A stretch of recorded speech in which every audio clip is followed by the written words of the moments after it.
We've got three questions, all in a row. Any news on the dinar RB?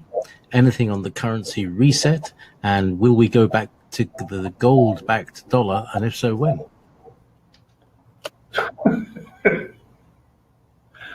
Okay. Well, the latest rumor regarding the dinar is that it's being traded on the Forex behind the screens.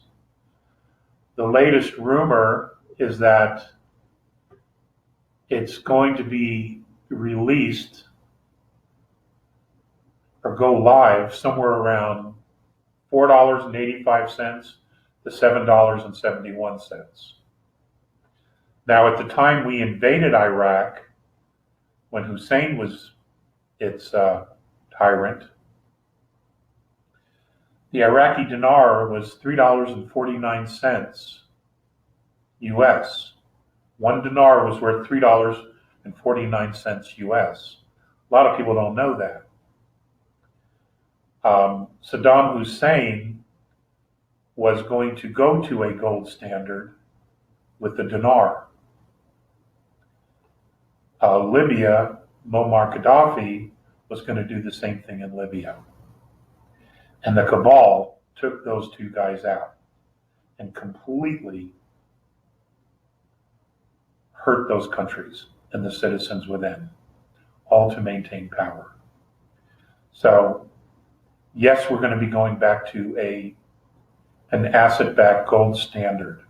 I don't know if every country can do a gold standard. It could be that the G20 is going to be on a gold standard, and some of the other countries are going to be on an asset-backed. I'm not quite sure how that's going to work. Now, whether or not the United States has the gold, according to the Q group, we do. We do have the gold. But we're not having to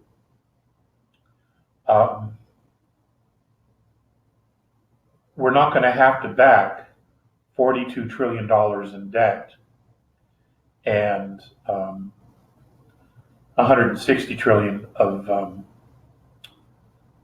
obligations, because there's going to be a jubilee. Every debt's going to be wiped clean and we start from zero.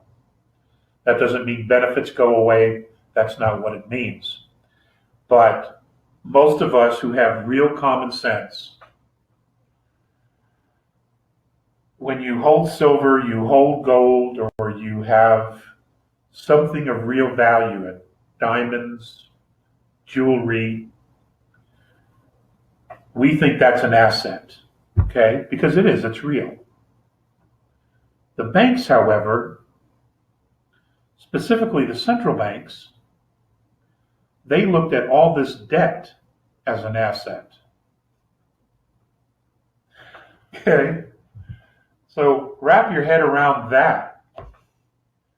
So the 42 trillion that we owed the Federal Reserve was an asset for them because they had all this control over us because we owed them the money. And that's how they looked at it, as an asset.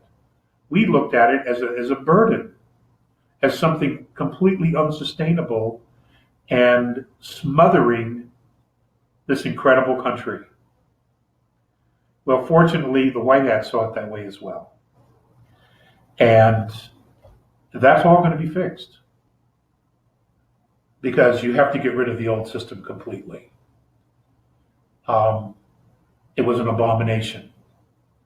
Some people benefited through it. Most did not. But it was controlling, manipulative, and it wasn't genuine at all. That's why we had wars. It was over debt. Couldn't pay your debt? Fine, we're going to invade your country. We're going to take what we feel is ours.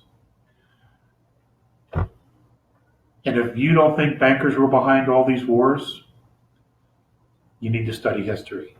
It was always about the money. Okay? It was always about the money.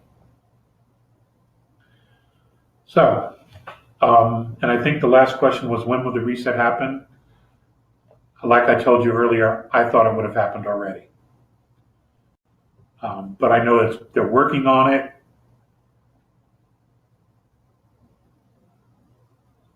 And well, I hope it's soon. I really, really do. Here in the United States, our government's fiscal year is October 1. That's when everything resets. The calendar resets everything. I cannot imagine that they would not hit that target date. I just can't imagine they won't hit that target date. Because the administration and the White Hats have been working on this since he was sworn in. So, and I know a lot of progress has been made.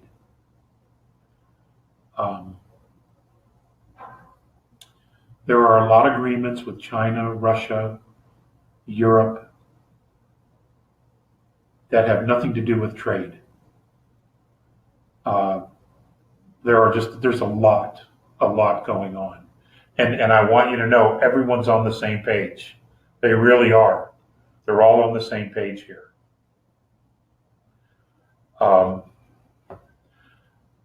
Thomas Paine once said, "How is it that an island can rule a continent?"